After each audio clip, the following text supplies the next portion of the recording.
بسم اللہ الرحمن الرحیم۔ وضو کرنے سے پہلے نیت کر لیں، اور نیت دل کے ارادے کا نام ہے اور یہ مستحب ہے۔ اور وضو میں سب سے پہلے یہ دونوں ہاتھ کلائیوں سمیت دھونے ہیں۔ یہ کلائیوں سمیت اس لیے 3 دفعہ دھونے ہیں کہ ہاتھ صاف ہوں گے تو اس کے بعد کلی کرنی ہے، اور اگر ہاتھ صاف نہ ہوئے تو کلی کے ذریعے جو ہے وہ جراثیم گلے سے معدے اور آگے بیماریاں پھیلا سکتا ہے۔ اللہ کے رسول صلی اللہ علیہ وسلم جو ہمیں تعلیمات دی ہیں اس میں صرف روح کا نہیں بلکہ جسم کا بھی فائدہ ہے بے شمار بیماریاں سے۔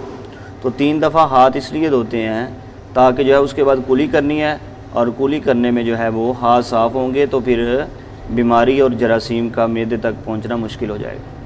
اس لیے پہلے 3 دفعہ کلائیوں سمیت ہاتھ دھوئیں، اگر ہو سکے تو صابن لگا لیں۔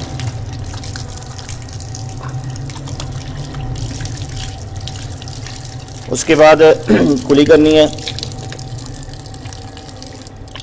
مسواک اللہ کے رسول صلی اللہ علیہ وسلم کی سنت ہے، مسواک ہو تو مسواک کریں، اور اس میں آپ صلی اللہ علیہ وسلم نے ارشاد فرمایا ہے کہ مسواک کر کے نماز پڑھیں تو 70 نمازوں کا ثواب ہو جاتا ہے، بڑھ جاتا ہے۔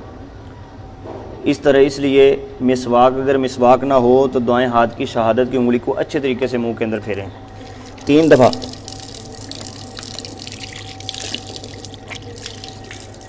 ہر دفعہ جب عذاب پورا کر لیں ایک رکن تو اس میں کوشش کریں کہ پانی زیادہ ضائع نہ ہو، بند کر لیں اس کو۔ تو اس میں یہ بات ذہن نشین رکھیں، اگر روزہ ہے تو پھر گلے تک پانی نہیں پہنچانا، اگر روزہ نہیں ہے تو پھر گلے تک پانی پہنچانا ہے، اور یہی جو عربی میں مد مد لفظ آیا نا اس کی تعریف ہے۔ اس کے بعد آ جاتا ہے ناک صاف کرنا، اس کو عربی میں کہتے ہیں استنشاق۔ استنشاق کا مطلب ہوتا ہے کہ دائیں ہاتھ میں پانی لیں اور 3 دفعہ اور کوشش فرمائیں کہ بائیں ہاتھ کی جو چھوٹی انگلی ہے اس کو ناک کے اندر کر کے اچھی طریقے سے صفائی کر لیں۔ اور اس میں اگر آپ کا روزہ ہے تو پھر نرم ہڈی تک اور اس سے اوپر تک پانی نہیں پہنچانا، اگر روزہ نہیں تو پھر یہاں تک آپ پہنچائیں گے۔ اس کے بعد جو اہم اور پہلا جو رکن فرض ہے وہ ہے چہرہ دھونا۔ چہرے میں ذہن نشین رکھیں کہ سر کی پیشانی سے کے اوپر جو پہلے بال سے لے کر یہ ٹھوڈی تک جہاں جو ہے وہ ابری ہوئی ہڈی ہوتی ہے، ایسے ہی کان کی اس لو سے لے کر اس لو تک، اس میں آپ 3 دفعہ جو ہے وہ دھوئیں گے۔ یہ دیکھیں،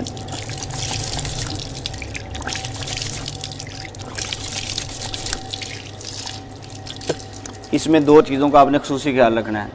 ایک یہ کہ آنکھوں کے یہاں جو ہے وہ اچھے طریقے سے ہاتھ پہ انگلی پھیرنی ہے تر، کیونکہ یہ عام طور پہ جو ہے وہ خشک رہ جاتے ہیں۔ دوسرا یہ جو حصہ ہے کان کے ساتھ والا، یہاں بھی آپ نے تر ہاتھ پھیرنا ہے تاکہ یہ بھی خشک رہے۔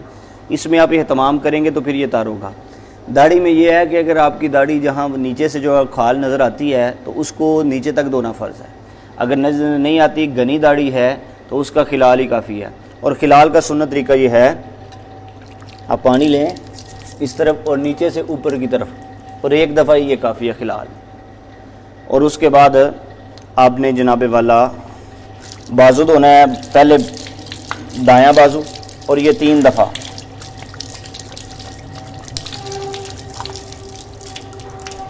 اس کو اچھے طریقے سے مال لینا تاکہ کوئی حصہ خشک نہ رہے۔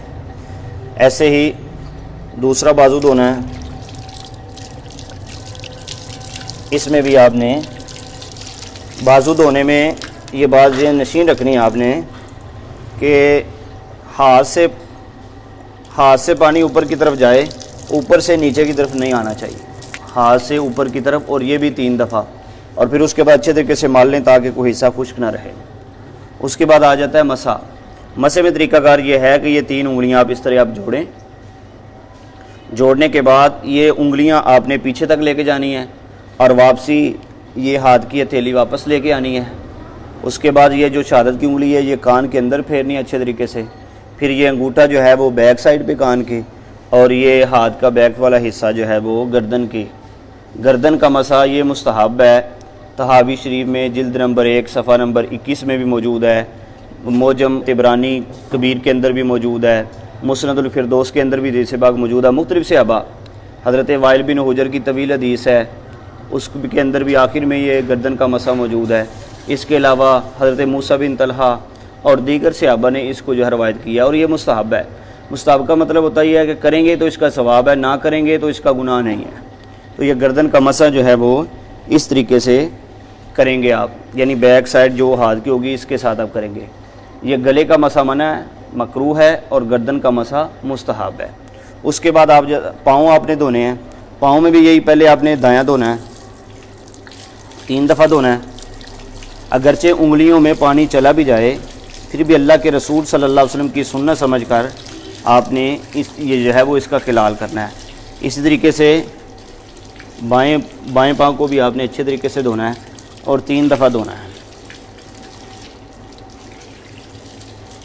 جیسے میں نے کہا پانی انگلیوں میں پہنچ بھی جائے تو پھر بھی آپ نے اللہ کے رسول صلی اللہ علیہ وسلم کی سنت سمجھ کر اس کو جو ہے اس کے اندر خلال کرنا ہے۔ اور خلال کا طریقہ یہ ہے کہ بائیں ہاتھ کی چھوٹی انگلی اس کے ساتھ آپ نے خلال کرنا ہے۔ 3 دعائیں ہیں، ایک ہے وضو کرنے سے پہلے، ایک ہے وضو کے درمیان میں، اور ایک ہے وضو کے آخر میں۔ جو وضو کے شروع میں ہے وہ بسم اللہ الرحمن الرحیم ہے، اور جو وضو کے درمیان میں ہے وہ اللہم اغفر لی ذنبی ووسع لی داری وبارک لی فی رزقی، کہ اے اللہ میرے گناہ معاف کر دے، میرے گھر کو کشادہ کر دے اور میرے رزق میں برکت ڈال دے۔ یہ جب وضو آپ کرتے رہیں، وضو کے دوران یہ دعا پڑھتے رہیں، اللہم اغفر لی ذنبی ووسع لی داری وبارک لی فی رزقی۔ اور وضو کے آخر میں جو وضو کے بعد کی دعا ہے وہ اشہد ان لا الہ الا اللہ وحدہ لا شریک لہ واشہد ان محمدا عبدہ ورسولہ اللہم اجعلنی من التوابین واجعلنی من المتطہرین۔ تو اس میں آپ جب اشہد ان لا الہ لا کہیں گے تو پھر آپ نے انگلی کھڑی کرنی ہے اور الا اللہ پہ آپ نے نیچے کر لینی ہے۔ یہ وضو کا اصل اور صحیح اور سنت طریقہ کار ہے جو میں نے آپ کے سامنے عرض کیا ہے۔